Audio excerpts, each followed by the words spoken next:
With the 5th pick in the 2016 NFL Draft, the Jacksonville Jaguars select Jalen Ramsey, defensive back, Florida State. The Jags got their top target in the draft when they selected Jalen Ramsey with the 5th overall pick. The corner out of Florida is expected to make an immediate impact in Jacksonville. Welcome to Draft Grades Live, presented by Bud Light. I'm Colleen Wolfe with Bucky Brooks and Maurice Jones-Drew. Now that the players have been picked and the draft is over, it's time to do what we do. Talk about it. All right, so it's all about grades for this show. We're drafting all the teams, but specifically today, the AFC North and the AFC South to determine if they get a passing mark, all right? Yeah, you guys ready for this? I'm ready. Okay, now, MJD, I'll start with you. We just saw a clip of your former team taking Jalen Ramsey with the 5th pick. That's, what's your initial grade for that? That's definitely an A. A++? And that's like, I don't know, if you're great on a curve and you get 117%, that's kind of what I gave him. I thought you have a needed corner. This young man, he can play corner, he can play safety, he can do a lot of things. You get another versatile player, but he's going to start off at corner in that cover 3 press technique. He's ready for it. I'm excited to see them go out there and watch him play. He has great ball skills as well. Yeah, and Bucky, you had Ramsey as the #1 player in your top 50 prospects list. Yeah, it's obviously a good fit anywhere, but how specifically in Jacksonville? Great fit. Maurice Jones-Drew alluded to the fact that they can play that cover 3 press. Jalen Ramsey is a world-class athlete with blue-chip talent. You put him in a situation where he can succeed. Eventually, I think he moves inside and plays nickel, maybe even some safety. You need a presence on the field. He is a present, disruptive player, all ball, all the time when it comes to Jalen Ramsey. That's exactly what the Jaguars need. Meanwhile, the Jags get a steal with Myles Jack near the top of the 2nd round. Jack, who was ranked 3rd overall in your top 50 prospects. He slipped to Jacksonville after saying he might need microfracture surgery in the future on his knee, but after all was said and done, Jack was ecstatic to be on the team. It's crazy, man. Like I've been saying, this is honestly the place I wanted to be at. I was telling everybody, before the draft, like, if I could choose a place to come, it would be Jacksonville, just starting with the head man, Gus Bradley. He's an honorable man. Me and him connected really quick. I felt like, I could trust him in everything, and just where the program is heading, I felt like it was a great place to be a part of. MJD, after this pick, No I was like, go to MJD. He's probably freaking out right now. What'd you think of this? First of all, I wanted to be the one to call the name just because he went to UCLA, but I got the tougher name. It's okay. I just think overall this kid falls, which is crazy to me. I don't know how it happens, but he falls and he ends up in a situation where the Jags get 2 of the top 3-4 players in the draft. He's versatile as well. He can play anywhere on the field. I think his natural ability, though, is going to be in that, outside linebacker, inside linebacker, helping the nickel.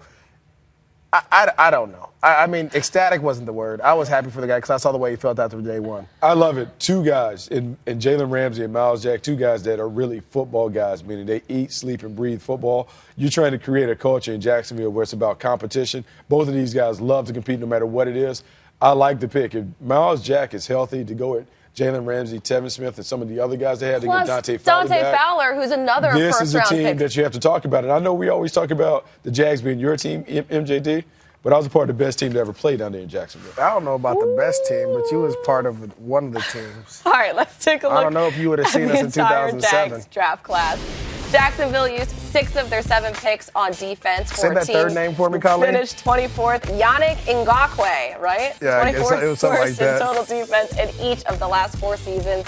Look, MJD isn't the only one excited about the Jags draft. Here's Sunday's front page of the Times Union Sports. Draft with a capital D, the headline reads. Big things happening in Florida, right? No question. I mean, look, MJD, this grade, I know it's going to be high. Yeah. You basically already gave them an A+. So let's make it official. A+. All right. Simple as that. Easy. Nothing else needs to do. You saw the names. You saw the names. There's nothing else I could do. What else you want me to do? You saw the names. Well, now there's no excuses. Like, they have to make the playoffs. I don't know the expectations are so high. Whoa. Slow down. No. I mean, they're young. We're working. We're working progress. We're trying to compete. So, what, you're not going to be upset if they don't make the playoffs? Colleen, I'm not going to answer that question. I need you to have a higher standard. I have a high standard for it, but I'm not going to put it. I'm not going to let the world know what it is. Standard. My standard is always high. We have to move on. Let's stay in the AFC South. The Titans, they used some of their draft picks that they acquired from the Rams to move up to number 8, where they went with the big offensive tackle, Jack Conklin.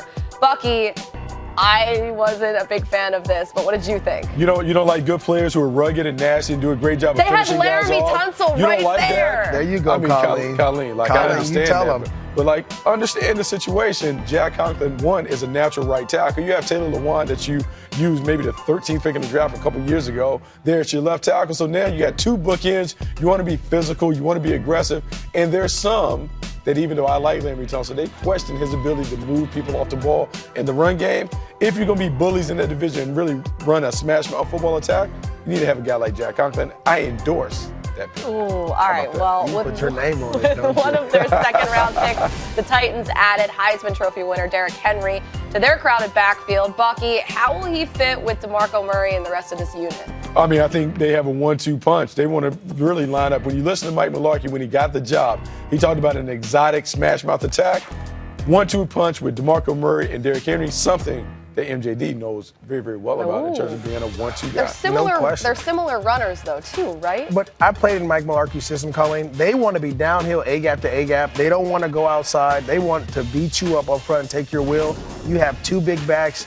You add Conklin. Ooh, might be something special. And they got a UCLA guy, too, at the bottom. Here's a look at their entire group of prospects. Once again, the team went heavy on the offense in the first two rounds. Over the last 5 drafts, Tennessee has selected 9 offensive players in the top 2 rounds. All right, so Bucky, when you look at this entire list, what grade do you give the Titans draft? You know, I think the Tennessee Titans were very, very, very solid. I'm going to give them an A- for their draft haul. When I look at the value they're able to get in the first couple rounds, you talk about 5 players in the first 64 picks. I think 5 of those guys are going to be immediate contributors, and there's some other guys that you like down the board.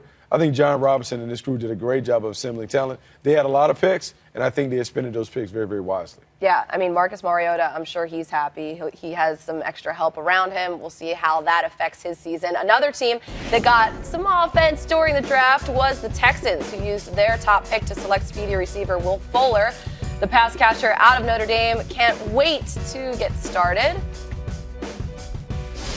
Everything I wanted, since I was 7 when I started playing football. So, like I said before, it's a dream come true to play in the National Football League and just to play for the Houston organization. Looking forward to getting on that field and playing. All right, so you have Will Fuller, who's a total burner. I mean, he's so fast. To be paired with DeAndre Hopkins, how do you see that playing out? I love it. Speed. The Houston Texans needed more speed on the outside. This is a guy that can pop the top off the defense. Outstanding speed and quickness. We saw that at the combine. But what I really like about that, if you notice in the clips, all he does is put the ball in the paint. 29 touchdowns the last 2 years. You put him opposite DeAndre Hopkins, you now have a scary wide receiver core. And then in the second round, they went with another receiver, Braxton Miller. He's a converted quarterback who could make a major impact, right? No question. He's going to be there, in that Billy O'Brien system. He's going to be that slot receiver, that Julian Edelman, that Wes Welker, guy that can attack the middle, help him with some exotic things because he can play quarterback as well. You can run the Wildcat with him. He's going to allow them to be more exotic, more versatile. Watch this play right here. Ooh, make a miss. Oh, I mean, this guy wow. here, you get him the ball in space, he'll catch a ton of screens. He'll do a lot of short passes to help Brock Osweiler, mature as a quarterback. Mm-hmm. All right, well, here's a look at the entire draft class. Fuller and Miller, just 2 of the 4 offensive players selected last season. Tyler Irvin. Yeah. Tyler Irvin, that's the guy to watch. Another guy right there. Last season, the team ranked 21st in total scoring and 19th in total offense. Brock Osweiler, I'm sure he's excited about this. He has to be. Professor MJD. See. All right. This is Spanish class. And they did a phenomenal job on the test. I asked them to speak, give me a whole paragraph in Spanish, and they did. I gave them a. A. And it was really because of running back in the 4th round is why they got it. All right, fair enough. The Titans and the Texans weren't the only teams in the AFC South adding offense in the draft. The Colts opted for protection with their first pick, taking center Ryan Kelly, 18th overall. Bucky, you watched this kid for years. Can he block for Andrew Luck? I mean, he's very solid. He's an outstanding communicator up front. Does a great job of playing with technique. 18 is a little high for me when it comes to centers, but he's a guy that can step in there. He should be a guy that really mans that position for the next 12 years. I look for him to be a dominant player and maybe a guy that eventually becomes a Pro Bowler. Well, Kelly is one of 4 offensive linemen selected by the Colts. Pretty good news for Andrew Luck, who's been hit more than any quarterback in the NFL over the last 4 seasons. Well, that's what you should have did. They should have won. The first 4 picks should have been offensive linemen. It's disrespectful. You get a guy at number 1, you expect him to do everything, and then you don't protect him. It's you not get him fair. a bunch of weapons, but you don't want to protect I'm glad they did it. And it's been an issue for years, too. And it has been. And to be honest, and we're going to move on, but the AFC South has literally gotten better. I'm talking about they're competitive now. They were like the old NFC West. A long time ago, the NFC West wasn't that good. You used to beat them up all the time. Now all of a sudden, a couple coaches come in. They start to get better. AFC South, man, they're back at it. I'm excited. All right, Bucky, how'd you grade their class? I'm going to give them a B- for what they were able to do. It's pretty solid overall. They committed to the offensive lineman. I do worry about some of the redundancy because you took a center at the bottom of the board. He's no way he's going to replace Ryan Kelly. He may not make the team. However, Ryan Grigson had to do what he needed to do up front. Want to make sure that Andrew Luck is available for all 16 games. Best way to do it, make sure you upgrade the offensive line. All right, B- for the Colts. Let's take a look at your favorite picks in the AFC South. Who was it? I'll pose the question to both of you. Bucky, you're first. I'm going to go. Look, man, this thing with these UCLA guys, there's too many UCLA guys coming off the board. But I'm going to go with Miles Jack. Miles Jack, to me, was a great pick, a great addition. If healthy, he's a terrific player. To be able to pair him up with Telvin Smith and be able to run and chase and do some of the things that Gus Bradley wants to do, kudos. Let me tip my cap to Jacksonville Jaguars. All right, so. Oh, no question I'm going Miles Jack. And reason, you guys are on the same page again with this. But great minds think alike. I know, and it's true, not though. if he's healthy. I've seen the guy. I watched him work out. I mean, I think he'll be fine. I mean, everyone talks about these things. He has to build confidence. Yes, when you come off surgery, you have to build confidence. But I think by the season, he'll be rolling. Yeah. And they'll be rolling. Yeah, and every team that That's why did they should be not in the take him playoffs. is going to be very sorry. I never said the playoffs was the thing. I just said I'm looking like second, third round of the playoffs with this young defense. Ooh, wow. All Yeah, right. get my jersey ready.